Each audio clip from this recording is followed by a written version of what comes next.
myself again.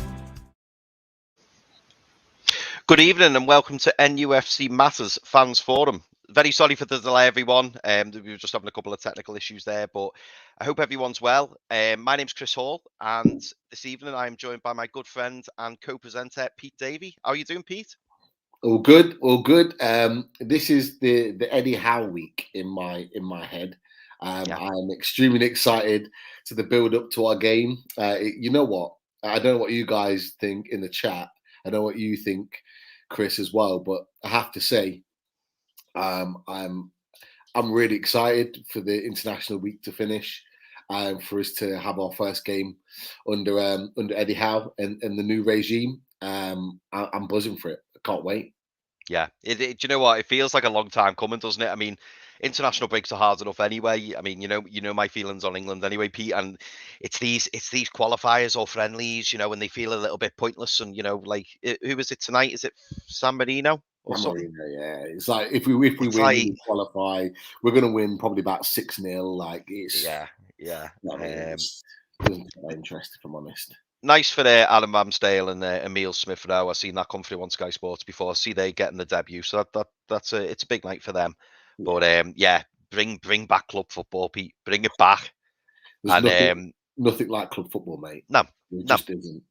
No, absolutely not. But yeah, do you know what? It's been a funny week this week, really, hasn't it? Because it's all been for Newcastle, and obviously since the takeover in early October, this has probably been one of the quietest weeks, hasn't it? I feel like it has anyway. I mean, obviously we were all getting excited about Eddie Howe at the beginning of last week, and then we kept watching for his videos and stuff like that.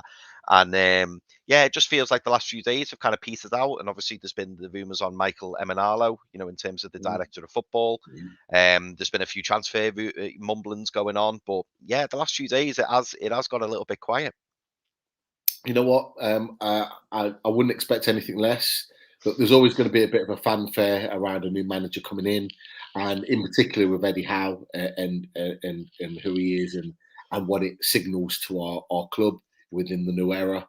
And it was always going to be kind of a bit of a fanfare with regards to seeing how we trained and how we worked with the players, because of what a lot of people, and including us, really, we built him up, didn't we, with regards to the videos at Bournemouth and all the rest of it. People wanted to see it. I remember last week I was saying that's what I wanted to see last week. I wanted to see videos. I wanted to see him in action. I wanted to see him working with the players.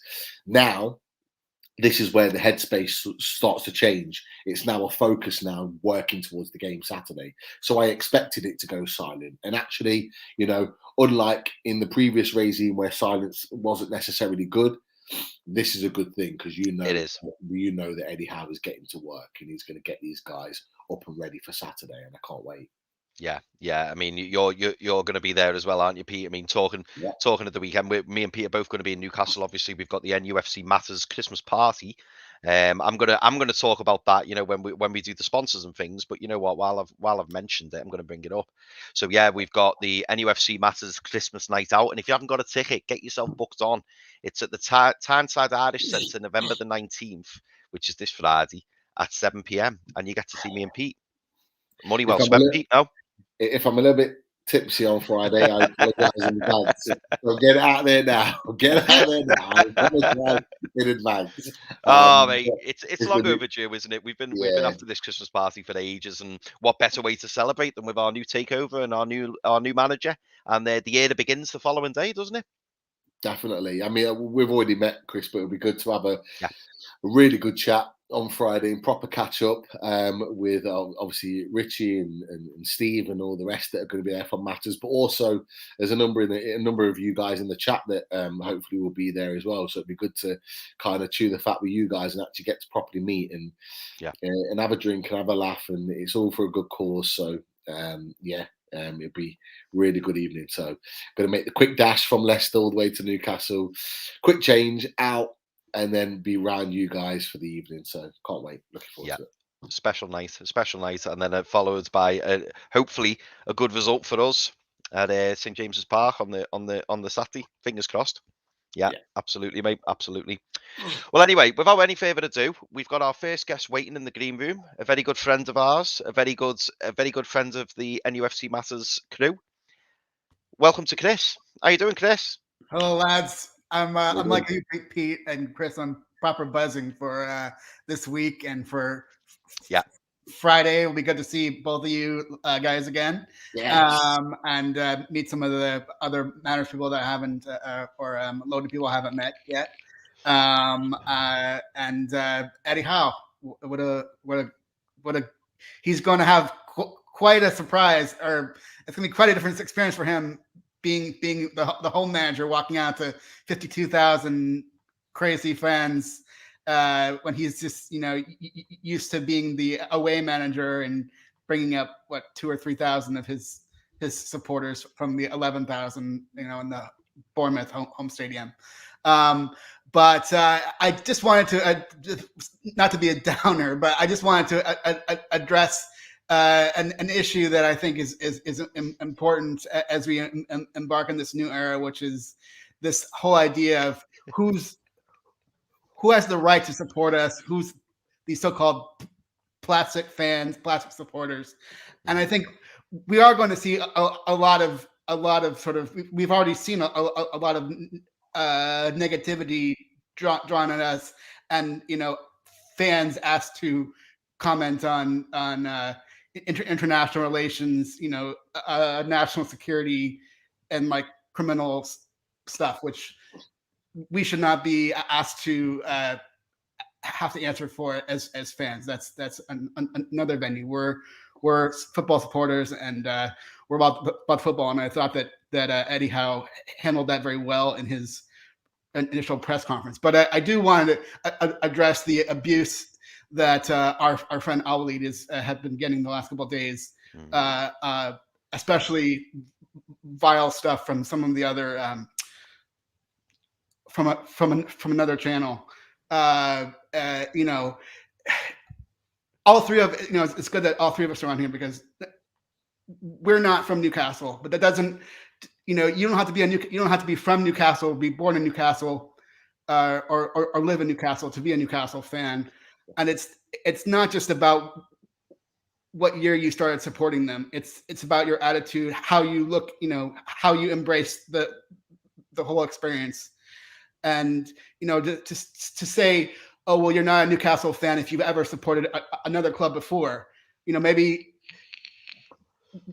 where you lived, Middle East or whatever, you weren't able to see Newcastle on international channels because they weren't doing very well, and they would only show Champions League football and Manchester United and that kind of stuff, and people, they didn't see Newcastle on Champions League, so they didn't quite get a chance to get into the team and visit Newcastle, support the team. And just fair play to Al-Walid. I think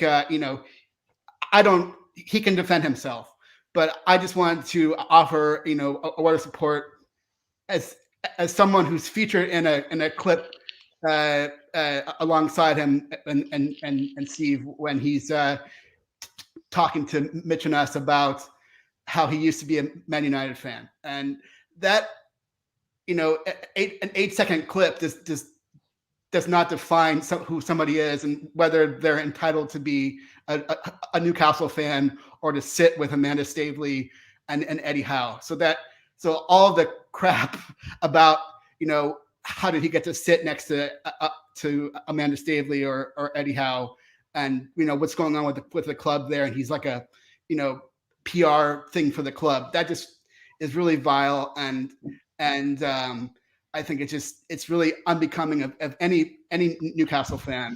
And I'm not here to fire shots or start a war against other channels, but I really think, and Steve has said this too, that let's move on, from the put the past sort of scribbles about the takeover in the past, and really be united. We are united. Let's all be one big family, and not be taking shots about who's more of a fan or less of a fan, or who's deserving of sitting with the owners or not, or the new coach. There's no reason why Al-Walid should not have been able to sit with the owners even if he's only been a fan for however many years. That's we're not counting like we're not keeping score. We're only keeping score on the field, not off the field. And it's this case. It's not about loyalty points or any of that. It's about where your heart is. And I know that Owley has a good heart, and he doesn't need me to defend him. But I just wanted to come on, and you guys all know him, and whatever it was in the past, he's one of us, and we're all not born Geordies, but we are adopted Geordies, and that's how it should be. Yeah, I'm going to let you start, Pete, because I've got quite a strong opinion on this. So I'll let you start, mate, and I'll follow you. Yeah. Well, Chris, I think everyone in the chat is in full agreement with myself and Chris H that exactly what you've just said. You've been absolutely spot on with your points and what you've raised with regards to our lead and about the fan base as well. Look, this has been an ongoing mumbling over the last year and a half, 18 months, maybe a little bit longer, 2 years, with regards to when this takeover first started to come about. And, there's always been this question mark, pointed to people that are not from Newcastle, that don't live in Newcastle or have any sort of biological link to a Geordie and such. Look, I've supported Newcastle just shy of 30 years now. Same. I'm sorry, but I live and breathe this club. I live and breathe Newcastle United, and I have done since the day I first watched them play when they beat Leicester City 7-1. And I watched that on TV and was absolutely mesmerised by Andy Cole and various other players, Rob Lee Clark, you name it, right? I was mesmerised by watching those guys, and I've loved the club ever since. I've gone through thick and thin. We've gone through thick and thin. Mostly a lot of the downsides compared to the up, okay? But I tell you what, I support this club and I love this club, and you love this club, Chris A, and you love this club, Chris H, and various others that don't live in Leicester love this club just as much as anyone that lives in Fenham, anybody that lives in Jesmond, anybody lives in Byker or Gateshead or wherever, South Shields. We love this club just as much. Okay, and we have a right to love this club just as much because we've chosen to support this club. And our lead, for whatever his past was, and I don't know, whatever it is, okay, for the last 18 months, he's lived and breathed Newcastle United in its worst point. If you can go through your worst point, Newcastle's worst point, and live and breathe that club, tweet about it every day, match days every day, commenting on it every day, making Newcastle well known in Saudi Arabia as our lead's done. You know what? You're a supporter for me. It doesn't matter whether it's been 1 week, 1 day, 18 months, 2 years, 30 years. If you can go through that and you can support Newcastle for its worst points in its darkest era and love the club just as much as everyone else does and live and breathe it like our lead has, he has my backing. Simple as that. Yeah, no, I think you've put that fantastically well, Pete. I mean, the first thing I wanted to say was, and I've had it a lot over the years, and I'll probably continue to get it. Obviously, everyone knows that I'm from Liverpool. I always get a little bit annoyed at having to do this, and I don't have to do it, but I always do it anyway. So, my dad was born and bred in Newcastle, and then he moved over to Liverpool when he was 18. Now, all my dad's side are from Newcastle, all my mum's side are from Manchester, and my mum and dad met in Liverpool. So that, I was born and bred in Liverpool. But it really doesn't matter. And for any people out there, and I've heard many people say it, you will get fans out there who say, "Oh, you're not from Newcastle, you're not a Newcastle fan." Loads of rubbish. And sorry if there's people on there who say that. It is just a load of rubbish. I mean, as I say, I'm from Liverpool. I know more about Liverpool and Everton than a lot of people who I know. And I know more about their clubs than what they do. Yet sometimes, you'll get fans who go, "Oh, yeah, did you see the match at the weekend?" and blah, blah. Some of them haven't even been to Anfield or Goodison. And I'm like, so there's fans like that everywhere. And at the end of the day, for me, if anything, the finger should not be pointed at the likes of our lead or anybody on these shows, because if you think about it, lads, look at the time and effort that we've dedicated over the last 18 months, 2 years. It dates back far more than that, Pete, as you've said. You know, I've supported Newcastle all my life. And you know, I wouldn't change that for the world. There has been times where, you know, when I was younger, I probably could have gone, you know, to Liverpool and seen a bit more glory, or, you know, gone to Everton. But like that doesn't cross my mind. But then on the other hand, you know, when people say about our lead and previously supported Man United and stuff like that, it must be completely different being from a completely different country. But then, as you say, Pete, look at the time he's invested in the club. You know, he's come over from Saudi Arabia, and like there's people moaning saying, "Oh, why is he sitting next to Amanda and, you know, me, Dad, and Eddie Howe and stuff like that?" He's come over from Saudi Arabia, guys. Do you know what I mean? And people should be happy for him at the fact that, you know, what a journey he's been on. And you know, everyone would like to do that. Don't get me wrong, but you know, it rather than looking enviously at other people, people should be pleased for other people. Like as soon as I found out that Owley got a ticket for Brighton, and then we saw the pictures of him, like it was funny because when I see the picture come up, I was like, "It's not Owley."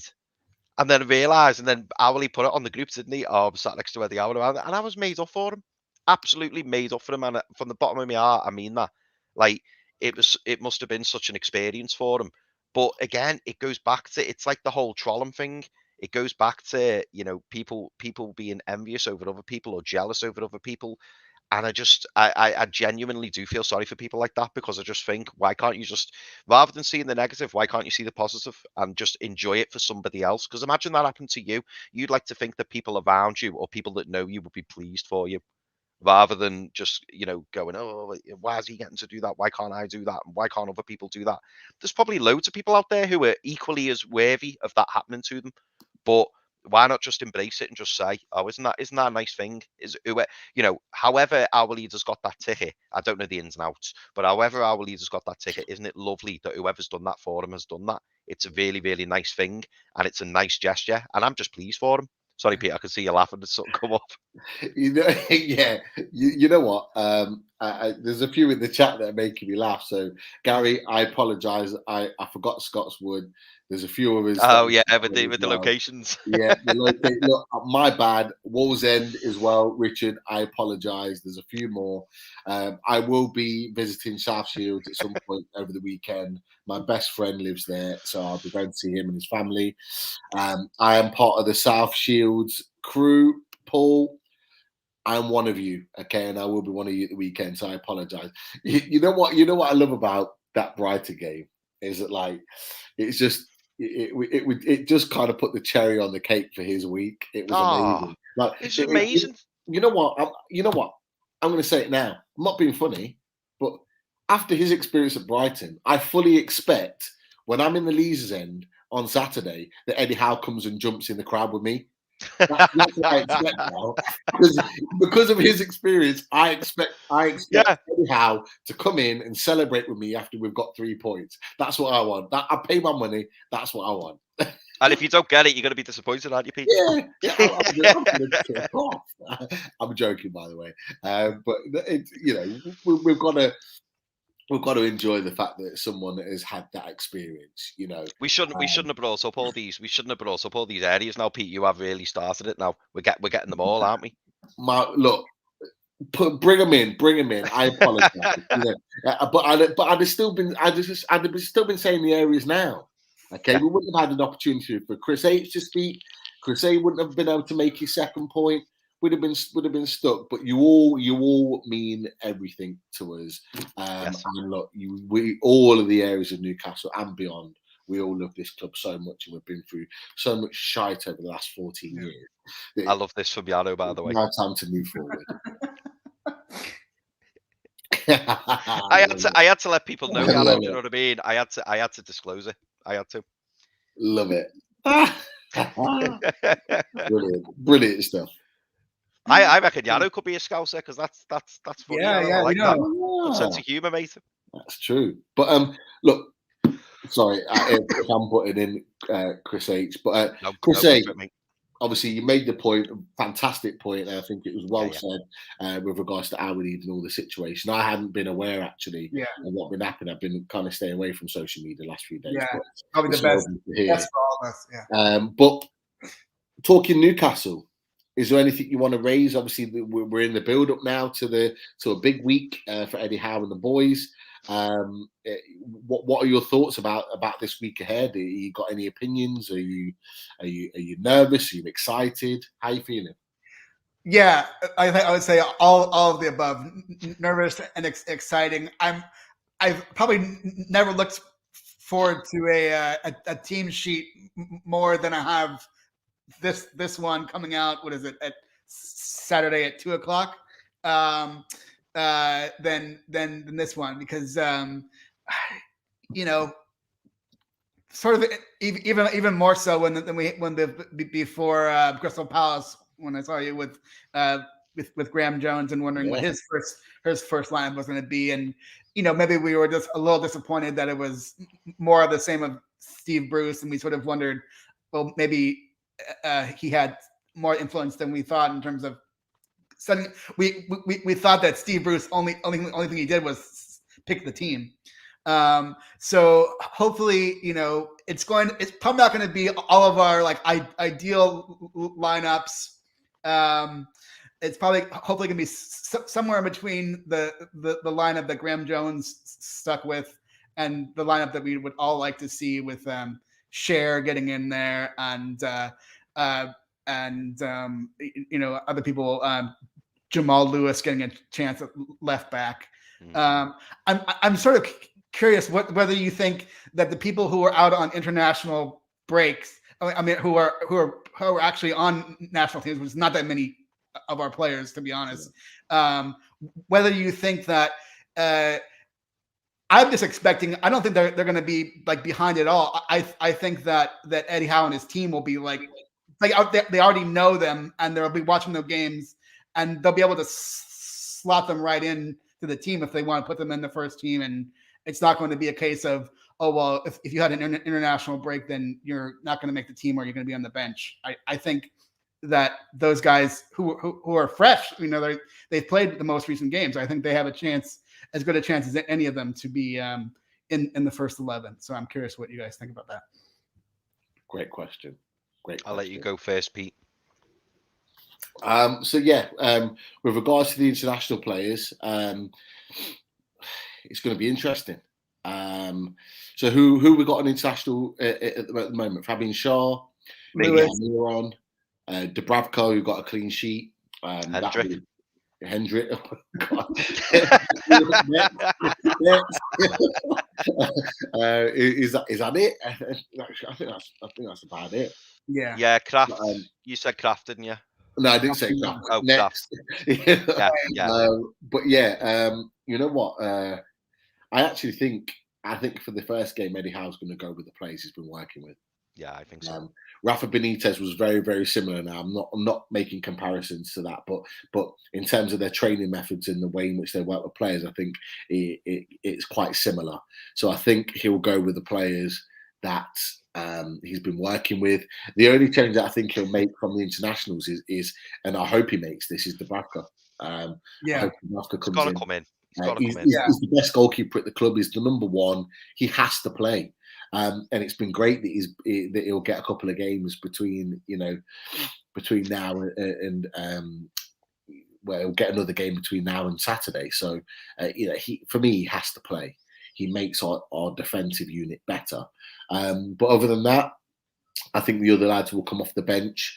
They'll get a couple of days to train with Eddie Howe, but Eddie Howe will be looking to the Arsenal game the week after, and he'll build the likes of Schär and Miggy into the team, and it'll be up to them to prove that they can play in the system, and that they're showing that they're good enough to start matches. I think that they'll have it all to prove, because I think the last couple of weeks now, or certainly the last week or so, the lads that are currently there have had to prove that they're good enough. So I think he'll go with them. But it's a great question. It's a good talking point, because you could argue that we need someone like Miggy with his energy and his pace and his pressing ability, particularly in an Eddie Howe setup. He would be ideal to play in the game against Brentford. You would think that Fabian Schär, with his ability to play on the ball as a sort of ball playing centre back, would be ideal in Eddie Howe's setup. But if he's not worked with them, and they don't know how he wants them to play, could that cause problems with the players that have been there? Could it disrupt the style and the formation and the setup because they've not had the time to get used to it? There's a lot of questions there, but Chris, what do you think? What do you think about that? No, I completely agree with what you said there, Pete. I mean, it's quite frustrating, really, isn't it, that we have had our players on the international break, and it's those particular players. So, like, I would like to see Sharv in the team. I would like to see Miggy in the team. I hope Dubravka would be in the team. Yeah. I don't think, like you say, I don't think Eddie Howe will necessarily pick Darlow because Darlow's been training. Because I think as a goalie, I can't imagine there's going to be anything too groundbreaking that Dubravka's missed. But certainly for the outfield players, I genuinely don't think he can play. I don't think he can play anyone who's not been training with the team this week. Yeah. And what will be interesting for me, Pete, is whether or not he plays Fraser. I mean, Fraser gave up the call up from Scotland, didn't he? Stayed with Eddie Howe, has done training this week. Hopefully, he's been impressed by him. And I'm also interested to see whether he starts Shelvey as well. We did see that small clip, didn't we, where he said, great pass, John Joe, and I'm sure there's hours and hours and hours of footage, but I think as a fan base we are quite split on John Joe Shelvey, and some people will say that he should be in the team, other people will say that he shouldn't be, but I think there's no denying, if we were an organised team, you would probably want John Joe Shelvey in the team, because if we play in the right way and we're set up in the right way, especially if we're talking about breaking quick, then John Joe Shelvey is a player who can unlock defences with one pass, and we all know he's capable of that. But it's how that we set up as a team, and I think if you expose him, he looks out of place, doesn't he? But if we're playing in the correct way, and we're playing in a way that suits suits John Joe Shelvey, then I think we see him in the starting 11. And I could be wrong, but I mean, what question for Chris, and we can go back around. But Chris, what kind of formation would you be looking at? So I know you mentioned Jamal Lewis coming in and things like that, but what formation, if you were Eddie Howe sat here right now, what formation would you be playing? Well, I think he likes to play 4-4-2 or 4-4-1-1. So I would think that would be more likely than like a real attacking like 4-3-3 or 4-3-4-3 or something like that. I would like to have him have like, it's gonna be a question of how much attack can we have with also being solid from the back. One thing I did want to add about Fraser is an all of my YouTube video study of Eddie Howe. I've pretty much like anything on YouTube that had Eddie Howe in it, I've watched it over the last month or so. But one of the things that I noticed when he was at Bournemouth is with Fraser is that he never called Fraser. He always called him Wingman. And I noticed in the clips of the Newcastle clips that they've released on their website or on YouTube channel that he's back to calling him Wingman. So I think Fraser will be someone with maybe the most to prove on the team, but also somebody who has the backing of the manager and all the stuff about they had a falling out. They settled it like men. A couple weeks after Eddie Howe left the team, he made up with Fraser, if the reports are to believe. So there's no question of a continuing rift or an alienation of the player. He's Wingman is back in the good graces of Eddie Howe. It's actually Wee Man. Because he's a little man, and in Scotland, oh my god! In Scotland, obviously, wee is little, so he calls him wee man, as in like little man. But I wanted to correct you on that, just so I didn't want you to go around calling him big man, and everyone's looking like, "What the hell are you?" Oh my god! What's Chris on about? We're not. Yeah. But yeah, he's wee man. But yeah, I've not actually heard him say it. Is he actually? Did he actually call him that? So that's amazing. And you know what? It's a great talking point, Ryan Fraser, is because he's had a lot of stick from Newcastle fans, and rightly so. I would say 50-50, rightly so.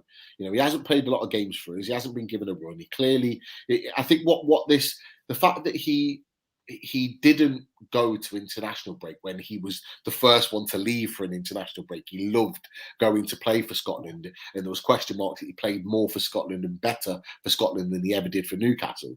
What's really interesting is he gave that up in a massive qualifier, which determined whether they got to the playoffs or not, because he wanted to train with Eddie Howe. That tells you where it's at, but it also tells you about his relationship with Steve Bruce and why we maybe didn't see the best of Ryan Fraser at Newcastle. And I think that's really, really interesting. So, I think as Newcastle fans, and I certainly have to, because I've always kind of backed him. I've always kind of had his backs. I've always thought with a run of games and the right setup that he could be a really, really talented player for us. And I still believe that he can. But I think what we should do as a fan base is give him a clean slate, a clean opportunity to show us what he's all about. He's now got a manager that's going to work with him, who knows him, that can get the best out of him. He's got a coaching staff behind him, not just expecting one man in Graham Jones to do it, but he's now got 4 coaches that can work with him day in, day out, as well as the manager. And, we've got a more ambitious club, so we're going to get better players around him. We could potentially see the best of Ryan Fraser this season for the rest of this season. So I'm willing to give him another chance, and I hope that the fans sort of really get behind him. The rest of the fans get behind him and really kind of back him, because he could be crucial to us staying in the league this year. Yeah, absolutely. Chris, listen, mate, I'm gonna move on only because we've got someone waiting in the green room. But listen, it's been an absolute pleasure as always, mate, and really good points. And I just want to give you one of these, mate.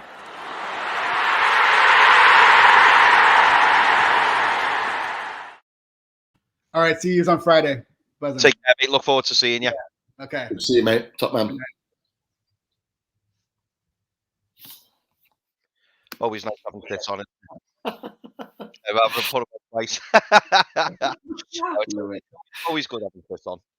Nice fella, Chris. And I'm looking forward to catching up with him on Friday.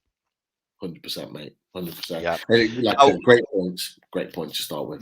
Yeah, he always does, mate. And we've got, as I say, we've got another guest in the green room, but we've been having a look through the comments, haven't we, Pete? And there's a question that's come up here from Tom Dixon, and it's a fantastic question. So we wanted to discuss it. Now, Tom Dixon's wrote, Pete, hearing that Dwight Gale has been working so hard in training, would be surprised if he plays in Pete and Chris. What's your thoughts on that? Is this a clean slate for Dwight Gale? It has to be. If we're saying Ryan Fraser needs a clean slate, we have to say Dwight Gale needs a clean slate. Now, is he the future? Well, of course he's not.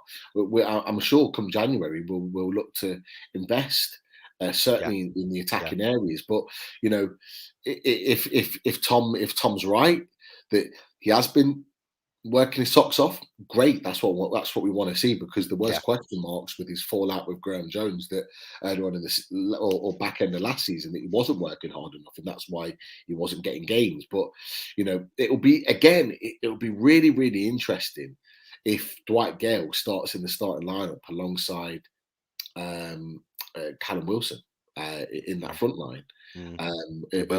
Or if it's like a front three. Do I think he will? Probably not, but it would be very, very interesting to see that formation, that kind of formation or that style of play put in.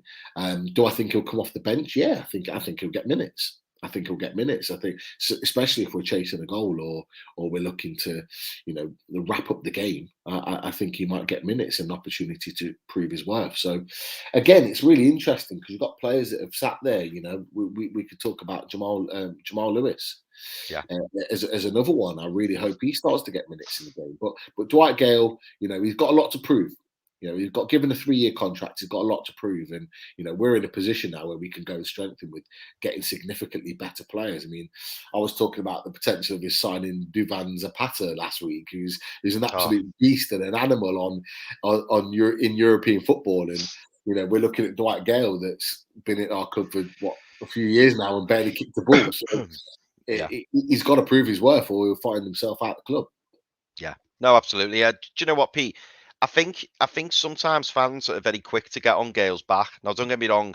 Do we need to upgrade upgrade Dwight Gale? Yeah, absolutely. Of course we do. But I do have a little bit of sympathy for Dwight Gale because I do think he is one of those players, and there are players out there who need that run of games. I think you've mentioned John Joe Shelby in the past, saying you can't just throw John Joe Shelby in. And I do think Dwight Gale's a little bit like that. And we saw that at the back end. Oh, let's get my memory right now. It was at the back end of the COVID season.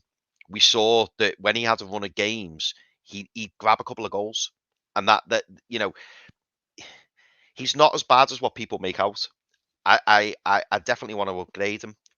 He needs upgrading, and his time at the club is probably coming to an end. But when you look at the other options that we've got after Callum Wilson, it's pretty bad, isn't it? So to have an actual striker up front, let me ask you this, Pete. If let's say we play 4-4-2 and let's say Callum Wilson gets injured, would you rather play the likes of Ryan Fraser up front in a 4-4-2, or would you rather play a Dwight Gale up front in a 4-4-2 for say 3 or 4 games? Yeah, you ideally in a 4-4-2, you want 2 strikers. You want 2 strikers that interlink. So yeah, I would 100% want him to play. The only problem is that we haven't really got any other options. If one of those 2 gets injured, we are going to have to use an attacking midfielder or a winger to play up there because we're just lacking options up there. We've put all our eggs in one basket in Callum Wilson, and we've kind of left. We got rid of Muto, we got rid of Carroll. We haven't got anybody else. So. I think if that happens and he does play them up front together, I think that's where you could potentially look at January, maybe even getting 1 or 2 strikers in and having 4 options to look at with regards to the striking. So this is where it gets exciting because we don't know how he's going to set up. We assume based on his Bournemouth time, but as Eddie Howe said, like he's a better manager now, and as a better manager, is he looking at playing a different way? Still attacking, but a different style of football in terms of his formation. So it's all very interesting. I'm really looking forward to 2 o'clock to seeing that lineup. I know. Do you know what? Just before we bring our next guest on, Geordie Toon for Life has put an interesting comment. He's put, "Can you imagine our faces if he plays Fraser in midfield and Richie as left back? I know we won't, but wouldn't it be funny?" It would. What would your hearts? I know mine would. Would your hearts sink a little bit if you saw us playing? I don't know, 5 at the back, and we had Richie as a wing back, and we had Fraser in a central midfield role, and say we had Joe up top. Would your hearts sink a little bit? Because I know mine would. Or would you just? Or in Eddie we trust? Where are you with that, Pete? It would. It would be a little bit disappointing. It would be a little bit disappointing to see 5 at the back because 5 at the back suggests not an attacking style, and he's talked about playing front foot football, and he likes to play attacking football. He likes to get guys forward. He likes to work the wings, get overlapping, and get people whipping balls into the box and creating havoc in there. So playing 5 at the back doesn't really create that, but I would be intrigued to see how he makes that work because we've seen the best of 3-5-2 and the worst of 3-5-2, the best of it and how it works effectively under Rafa Benitez, and the absolute worst of it and how it works under Steve Bruce. So it'd be interesting to see how, if it did happen, how Eddie Howe would make it work. But like I say, I don't believe that it will be the case. I think he's more likely to go 4-4-3-3, and we're at home as well, so we're expected to be the attacking team. And I think the best way of beating a team like Brentford is going at them, is going at them and actually attacking them and pushing them back. If we do that, I think we win the game. Yeah, no, I agree, mate. Anyway, without any further ado, we'll bring on our next guest. So big welcome to Alan Thompson. How you doing, Alan? Hey, lads. Hello. Nice meeting you again, lads. Good to see you, mate. You okay? Good man. Not too bad at all. To Alan Thompson. How you doing, Alan? Not too bad. Hello. Nice meeting you again, lads. Yeah. Good to see you, mate. You okay? Yeah, not too bad. Not too bad at all. Just to say, lads, I'll just start by saying, I don't know what everybody thinks of the chat about the attacks that we're having in the press, with Emile especially. and the meal especially. I just think that, you know, they're getting out of hand now, really. I think, you know, basically, you know, it's double standards, and I'll be really looking forward to it when England qualify for the World Cup, with the same paper week in, week out, start shouting that England shouldn't go for human rights violations with Qatar. I'd be really interested, because, I mean, one article in particular that riled me was that they wanted our Saudi ownership to have a full interview, basically explaining everything of what's going on in their own country. Have they done that with Roman Abramovich? Have they done that with Sheikh Mansour of Man City? You know, different clubs. Have they done that with Roman Abramovich? Have they done that with the Glazers even? Yeah. So I'm really, you know, like really looking forward to hearing what the Mail have to say once England qualify and even Scotland qualify for the World Cup, because the Scottish MPs have had a lot to say about a takeover as well, that it shouldn't happen. I must admit, like, for the first time in years, I'm going to be intrigued at our format on Saturday, lads. Yeah. Basically, 4-1, 3-2 for me, lads. I would rather have my side. It's going to be Mankiel, Shaw, Fernandez, Lewis, and Dubravna at the back. I'd have Hayden in the front. I'd have Fraser, Longstaff, and Willock in midfield, and I'd have ACM and Wilson up front if he's fit. That would be my team for Saturday. But just touching on your point you said before I came on, Chris, I would be deflated if we played 5 at the back, mate. Yeah. Just because of imaginable times.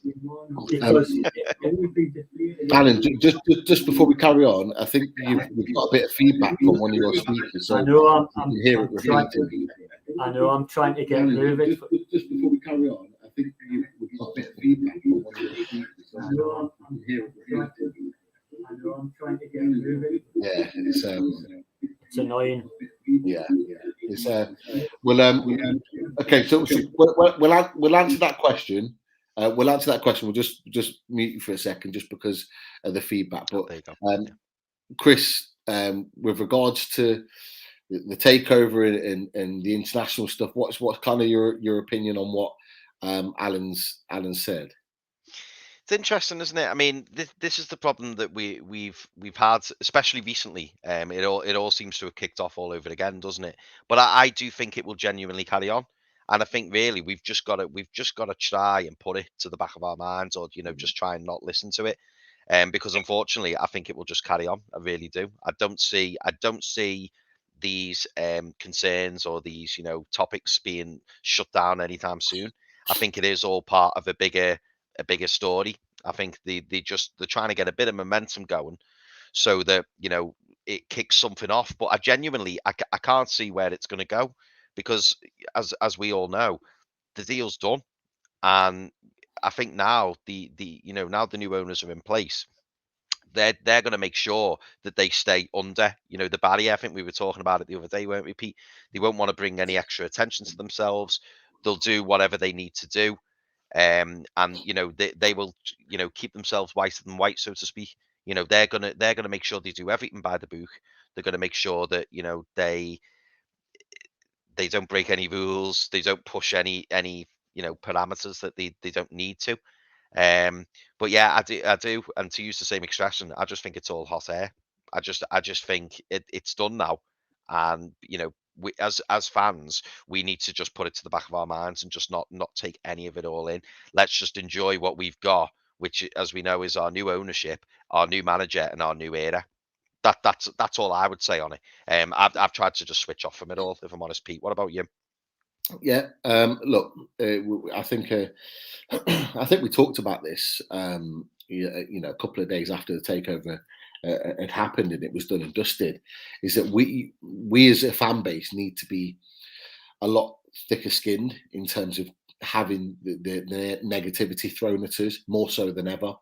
You know, you've got the media coming out writing stories, negative stories, whether it's in horrible things about our owner, Amanda Staveley, and many other things about the club, about the Saudis and the PIF and all the rest of it. They're even questioning our chairman of why he's not at the game or why is he not in Newcastle. You know, they're just trying to find anything to have a go at Newcastle, and we have to be thicker skinned to not let it get to us. Okay, look, these things will blow over. It's still very, very new. It's still very, very raw for the other 19 clubs and for English football that we are the richest club in the world. They have time. They need time to get used to it, right? You know, we've been wanting this for so long. We need to enjoy every single moment. And you know what? I'm enjoying every single moment of this because this is something that we've waited for so long. So just block out the noise. I see the articles. I see the tweets. I just don't choose to respond to them. I just ignore them. And you know what? Half the time when I see them, I just laugh. I just laugh because we're the ones in the driving seat right now, not them. And they hate it. They hate it that we have the narrative right now and they don't. They want to try and rile us up and they want a reaction from us. I'm not willing to give them that. I'm just willing to sit back and enjoy the fact that we're going in the right direction because we've got the right owners, we've got the club going in the right directions, we're going to get the players that are going to take us in the right direction, and life is good right now. I don't care if we're in a relegation battle. I know within a couple of years' time we are going to be in a great position, and I'm just enjoying the ride. And we all should just enjoy the ride. You know, all the stuff about the sponsorships and all the rest of it. I think I said to you, Chris, I think we had a chat about this the other day, and I said by summertime, by the end of the season, the summertime, nobody will care. It will be moved on. Nobody would even talk about sponsorship deals. Nobody would even talk about Newcastle. Nobody would even talk about the fact that the clubs are apparently not willing to sell players to us. All that will be dead in the water. All that will be yesterday's newspaper rappers. You know, it just won't be. It won't even be necessary. They'll find a new narrative. They'll find a new issue to moan and complain about, and then we'll be able to just go on about our business and do what we want to do, which is move up the table and compete, hopefully, for trophies in years to come. So that's my take on it. Oh, Chris, you're on mute. Sorry. Sutton come out today, and I didn't, like I say, I didn't give it much thought, but it did rile me a little bit as well. And correct me if I'm wrong, but I think it came from as a newspaper article or something saying that apparently Newcastle were being paid 157 grand a year for the Sports Direct advertising, and it's like, but no one will highlight that. But that's just daylight robbery. And when you think you can't walk about 5 meters in St James's Park without seeing a Sports Direct sign somewhere in the building, and you think 157 grand a year in today's market, but people are moaning about the fact that we're potentially going to be getting, you know, a higher end sponsorship deal, and you think, hang on, you know, if you look at all the other clubs, you know, like your Tottenhams, your West Hams, your Evertons, your Wolves, their sponsorship deals will be far more greater than that. But no one will look back at that and go, even if we get a more top-end sponsorship deal now, is that not just recouping the last 14 years where we've been undersold? Too right it is. Are we really surprised? Are we really surprised that Mike Ashley was paying the club that much? Oh no, to have Sports Direct plastered all over the stadium. It's an absolute joke, and you know what? The fans knew it was a joke when he agreed to do it. They knew what he was doing. It was an absolute joke then. It was an absolute joke now. And look, I think Amanda Staveley's made it very, very clear that she wants those Sports Direct hoardings and whatever gone as quickly as we do. They want them out the door. And you know what? They talk about these sponsorships with Saudi Arabia and all the rest of it. You know, we've got opportunities now for little sponsorships and investments here, there, and everywhere that are going to raise so much money. It's not just about the PIF investing a shed load of money. For the first time in 14 years or however long we've had this big pot of money that we get given every season. This 120 odd million. I think it's been maybe like 5 or 6 seasons now it's been running for. For the first season, at the end of this season, whether we stay up or not, for the first time, that money will be able to be invested into the club. Yeah, how it will many go in the times club. have we been given 125 million, 130 million, right, for being in the Premier League, but yet we've only spent 20 million of it? For now, for the first time ever, we can actually use that money to properly invest the club. And that's based on our performance in the Premier League. That's what we get. Okay. That's not even including the PIF investment that they might want to put in. That's not even including the sponsorship deals that we can now attract to St. James's Park and beyond, whether it's the shirts, whether it's the stands, whether it's whatever. We have got the opportunity to really command a lot of money year in, year out that can go on investment into the club. That's without even PIF's investment. So we're in a fantastic position, and we hold all the cards right now. And the other 19 clubs hate it. They hate it. Absolutely hate it. Well, anyway, Alan, it's been lovely having. Oh, sorry, go on, mate. Yeah. I was just going to say, Pete, Chris, this is the first time in 50 years as a club we've got the chance to really build, and the first owners that can really make the club a top club. I'll let you go, Chris. I know, Pete, it's the background noise is not good. No problem. We'll sort it for next week, Alan, and then we'll get you on. All right, no problem. But we really appreciate you coming on, mate. Thank you, Alan. You take care, mate. Oh, he was having trouble there with his speakers and stuff, wasn't he, Alan? But again, he always makes some good points, and like he's had some really good talking points. You know, I was absolutely flabbergasted reading that today. 157,000 or what it was investment. Absolute joke. Absolute. I think as Rachel said though, and it's a good point.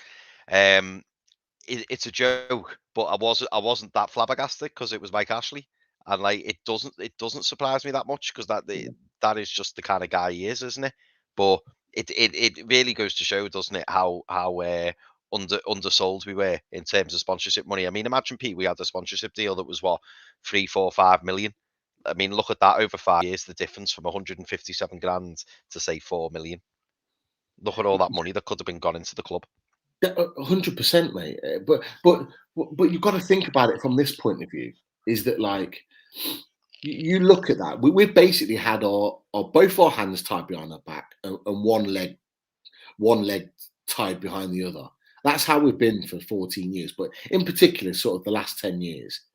But yet, we've only been relegated once within that 10-year period. Yeah, that's obviously 2009 was before, but we've only been relegated once within that period. We've played in Europe once.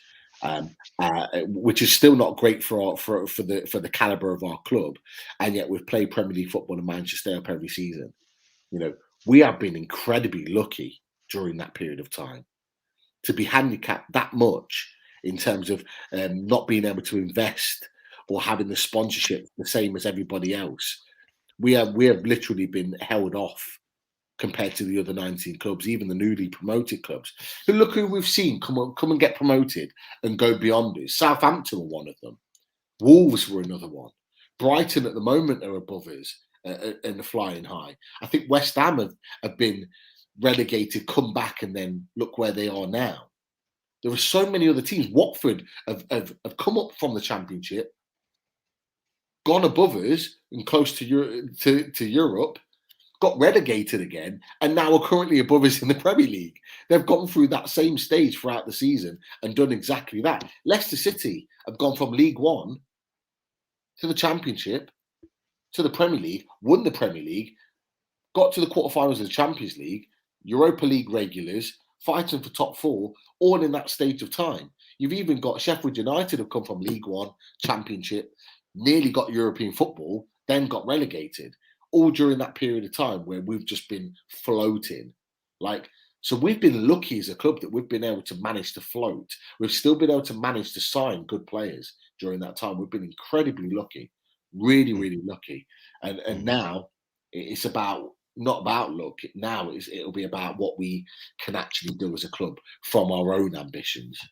Yeah, 100% agree, mate. Well, we've got our next guest, Pete. And I'm conscious we're going to have to wrap up shortly because we're moving on to another show, aren't we? In not so long. Yeah. So before I move on to our final guest, I'll just quickly run through the sponsors as always. Big shout out to Spider VPN, the lads to go to for all your internet security. Get in touch with Spider VPN. Honestly, top blokes, and they will make sure that they look after your internet for you and make sure you don't get any horrible viruses or bugs or anything like that. Next sponsor is skipsandbins.com, and then we've got Sir Bobby there in the bottom right corner. If you're after a skip or a bin, make sure you give the lads a ring on 0800 25 45 25 free. Email inquiries at skipsandbins.com. Website is www.skipsandbins.com, and they are the ones to contact for your easy, contract-free, and pay-as-you-go waste collection. We're also sponsored again this month by L&G Family Funeral Directors, and they can be contacted on 0191 389 7245. Our good friend John Justice Allen is in the chat, and John's from QTech. And if you visit his website, it's www.qtechshop.co.uk. And John's the man to go through for all your pool and snooker tables. And John's based in Wallsend, so give John a shout if you're after anything to do with pool or snooker. We also have Jab Signature. Jab Signature have been a sponsor of the show now for a while. Jab Signature do all the posters and flyers for the show, and they've also got out their new clothing range. So make sure you get yourself on the Jab Signature website and go and check those out. We always see Steve sporting all of their gear, and it's really nice stuff. So get yourself on there and have a look at that. If you haven't subscribed to Newcastle Legends already, please make sure you do. You just hit the subscribe button within this show. Don't forget to like, comment, and share the show. We really appreciate you liking the show. Obviously, we always read out all your comments. We absolutely love all the interaction with yourselves. And for anyone else who isn't able to watch the show, make sure you send it on. Share it with your friends and family who you think would be interested in watching. If you are catching up with the show at a later date, don't forget you can do that on iTunes and Spotify, whether you're out walking the dog, whether you're in the car. Get yourself on iTunes or Spotify, and you can always catch up with the show. Again, I'm going to plug the NUFC Matters Christmas night at the Tyneside Irish Centre. That is this Friday at 7 o'clock. Myself and Pete, and I believe another 11 Matters regulars will be there, and it will be lovely to see you there. If you're after any tickets, make sure you visit www.nufcmatters.co.uk. I believe there are tickets still available. There is also the Newcastle Legends Presents an Evening with Peter Beardsley. That is on Friday, November the 26th at 7 p.m. Also at the Tyneside Irish Centre in Gallagher, Newcastle. Again, tickets for that are at www.newcastlelegends.com. As you will all probably well know, myself and Pete are on a show called Loaded Mag, and we can be found at Loaded HQ. We're on our journey to 2,000 subs. So if you're interested and you'd like to watch myself and Pete and Daz, Rich, and Martin, get yourselves onto Loaded HQ. It's free to subscribe. So all you got to do is hit that subscribe button and help us reach 2,000. Some shows we've got coming up. We've got Josh Banyard. Josh is a good friend of the show. He's gonna be on the show. Pete, am I right in saying that's on Wednesday evening? Yep, that's right. Wednesday evening. Fantastic. We've also got the Away Day show, and that is with B Sotted, which is the Brentford fan channel. That is a regular show that we do with our opposing fans. That's always a really good show. So that is on Thursday evening this week. And very, very shortly, at 8:30, we're going to be coupling up with the Toon Review. That show is going to be starting in roughly 15 minutes. So if you get a chance, make sure you give that a watch. It should be a good show. Myself and Peter are crossing over for that. So we would love to see you in the comments. And I think that's it, boys. I think that's it. So without any further ado, I'm going to bring on our final guest, the one, the only, Jeff. Oh. You okay, mate? I'm okay. How's your back? Getting there. Good. I can feel all but two toes now, so I'm getting very close to getting full feeling in my leg and being able to walk properly. I should be good. Hopefully, fingers crossed for Friday. Well, it's an encouraging sign you're up for a bit of coupling with the Toon Review. Always. I thought I'd come on this week because there's going to be nothing to talk about, being international break, and most of it seems to be to do with trolling, really. You know, people being suckered into this. Really, I mean, you could see it coming a mile off. You know, that we were going to be bombarded with stories because there's nothing else to talk about, really, except among ourselves, which I think we should keep it to, really. I've personally deleted all reference to the Daily Mail on my computer. I'm going to have to live without the latest news on Princess Diana. Tragedy though it is. So I didn't really know where to take this, really. I thought I'd solved the problems because, you know, we've nothing to talk about, but by making Almiron a hooker, you know, number 2, you know, because I think Richie's an ideal scrum half, actually. And, you know, I was inspired by Lascelles, you know, his ability at tackling. I think prop forward, he balanced quite well, but really his second row material, him and Clark, second row. Yeah, I've worked the whole team out. And the thing is, you can sort them by height, right? You start pairing them up by height. It's a much more interesting way of looking at it. But until we get some real information, we've got nothing else to go on, really. But if you play 15, you can actually get quite a few of the guys in there. And apart from that, I expect some response on the hair front, really. You know. I was going to say, you've had your haircut, Pete, Jeff. Yeah. Me and the bailiffs had a discussion. To do what I do. Get your hat on. I couldn't find the hat. Yes. I was going to say, you had the Peaky Blinders hat the other day, didn't you? Yeah. You can have that ready. It's got it. Well, it's genuinely, it's made by someone called Blades. It's somewhere called Pontyland. Yeah. Brilliant. Yeah, no, we've never really quite recovered from losing Yedlin because he was a bit of a leader, I thought, on the, you know, hair front. You could tell he was going to leave because he went to bits eventually and he just lost all interest. And you think, there you go. So I always think watching the hair is a very interesting guide to the way where their heads are going. So, and it also helps me distinguish the players on the field.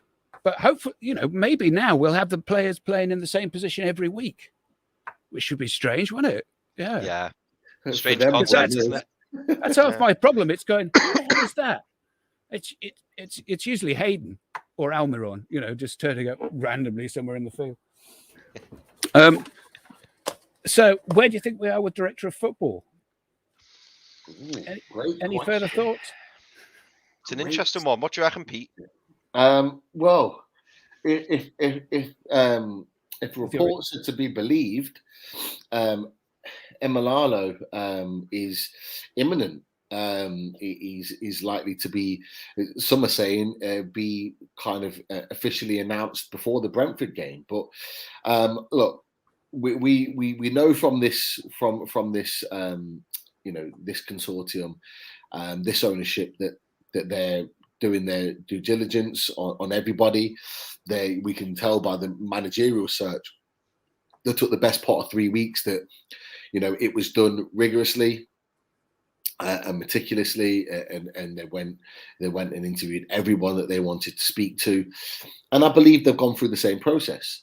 Because they'll want the right guy. Now, of all the talk of Emanalo in his proven track record, but more importantly, his liking of Eddie Howe in the way in which he manages and the way in which he coaches. It looks like a match made in heaven, and that looks like the one that looks like it's going to be done. There was talk that he was in Saudi Arabia and he met, you know, people from the PIF, our chairman, and talked through his visions and his ideas. So, you know, we haven't heard of anyone else at that stage or being in that position. So he's quite rightly the front runner. But I tell you what, you've got Ralph Ragnick, who was linked quite early on. You've got Luis Campos, who is a tremendous director of football and done, you know, wonders just recently at Lille. And before, I think it was AS Monaco. previously as well. So, any one of them would be a tremendous appointment and would completely revamp this club in terms of the way in which we operate in the transfer market and the way in which this club is set up currently. Any one of them would be, but Manalo in the work that he's done in England, more importantly, already at Chelsea, and how he redeveloped their academy and how he redeveloped the way in which their academy operates. And it still operates in that manner now, even though he's not at the club. For me, that seems to be the go-to guy, because he's already got an understanding of the English game. He's already done it once at an English club, and they've been very successful with it. So it makes sense for him to come along. I don't know if you remember Peter Kenyon when he was at Manchester United, and he was very, very successful there. And I always remember when Chelsea took over in 2003, when they got taken over by Abramovich, what did they do? The first appointment they made was Peter Kenyon. They took the best guy in England who was making Manchester United in their academy and their setup the best in England. They took the guy that did that and brought them over to Chelsea and said, we want you to do the same here. And he started to do that. So it makes sense, if we're going to do something like that we do that, because these owners want the best. They want the best. Well, you sold me on this guy. And I'm so pleased that we're in the hands of grown-ups, because there's not been much discussion about sponsorships and how to make money out of this and how to make money out of that, all the sort of nonsense that goes on. They're taking their time. They're talking to serious people. And I have every hope that in the future, things will develop. And I have no particular reason to believe that this squad of players are going to astound us. But, it'll be a different shambles, I'm sure. So, I'm looking forward to see what they come up with. And if they give us some exciting football, good for them. But do you know what, Jeff? I think you're right. I mean, we all know the squad needs an upgrade. There's no doubt about that. Yeah. But we are stuck with this squad until at least January, or the majority of this squad anyway. Whether we bring in 4 to 5 new players in January, I don't know. But,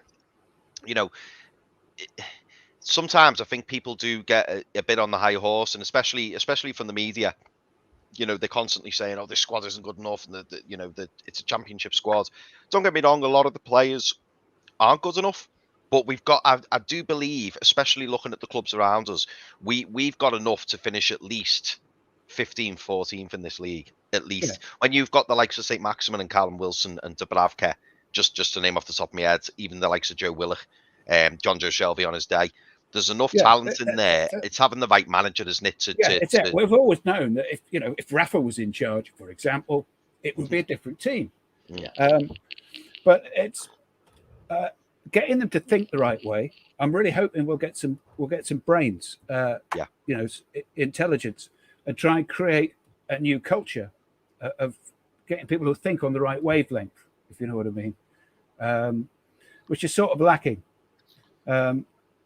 We need some more emotional maturity as well as just intellectual maturity. Like Shelby, he's got the brains for it, but does he have the emotional thing for it, if you know what I mean?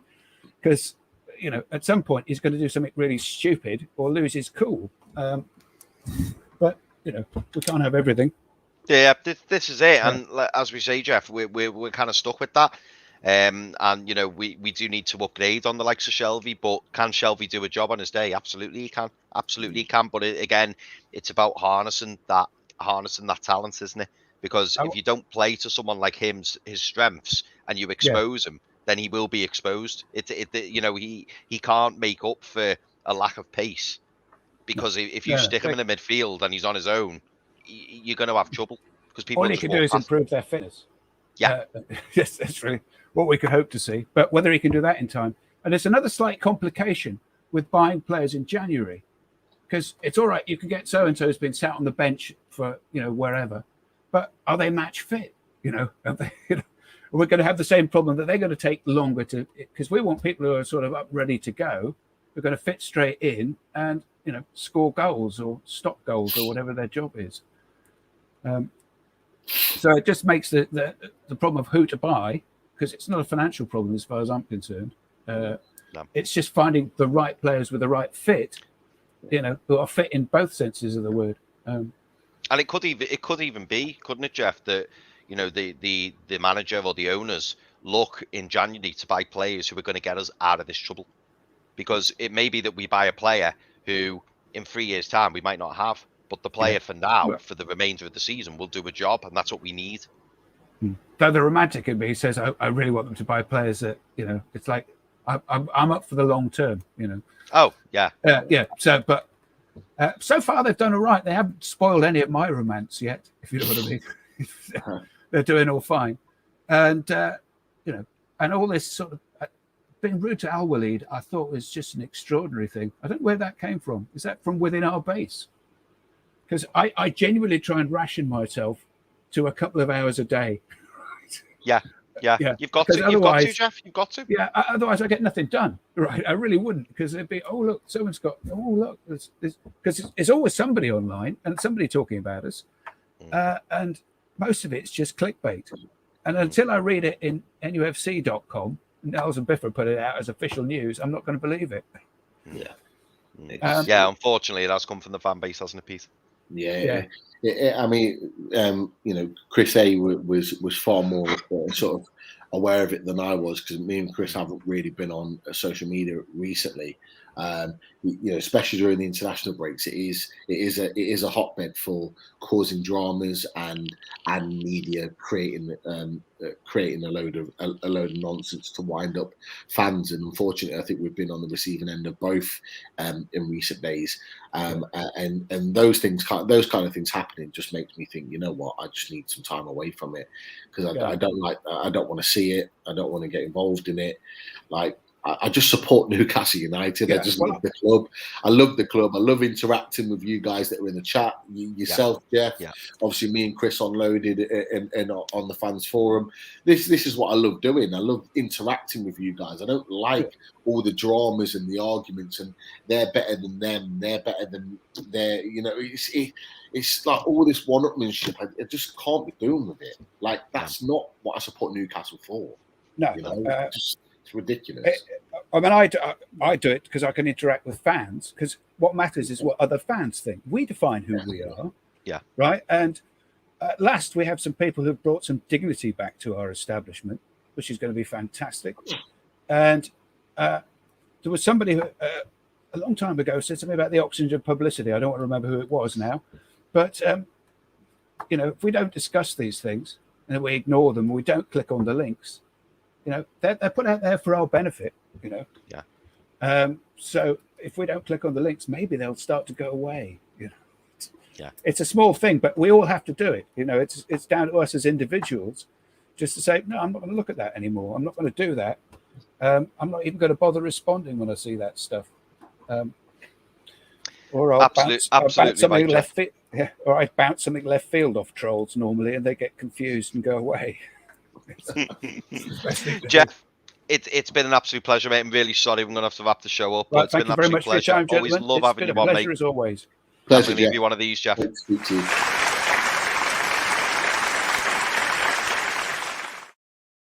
Lovely to see you, Jeff, and hopefully see you next week. I might see you on Friday. Yes. Get in, Jeff. We'll have a pint, Jeff. Yeah, who's up for a snog? Oops. A double jab, especially. Hey, once Chris is on a couple, you might be lucky. You never know. I don't know what my wife would say about that. As a single parent of 4, I'm entitled to wind people up a bit. Absolutely, Jeff. But yeah, it'd be great to see you, mate. You take care of yourself. Have fun. See you later. I love Jeff, you know. You just never know what he's going to say, do you? But he keeps you on your toes. He's a great fella. Funny guy, makes great points. Love Jeff coming on every week. Always brightens up the show. He doesn't even need brightening up, but he always seems to find a way of doing it anyway. He does, doesn't he? He does. But yeah, listen, Pete, I'm gonna wrap it up. It's been an absolute pleasure as always, mate. Thank you very much to all the viewers at home who've been watching and interacting as always. You know, me and Pete absolutely love it. We're off now to go and do a show with loaders. So if you want to hop over and join us, please feel free. But once again, thank you so much for watching and take care. And we'll look forward to seeing you either on Friday or next Monday. See you guys. Take care, guys.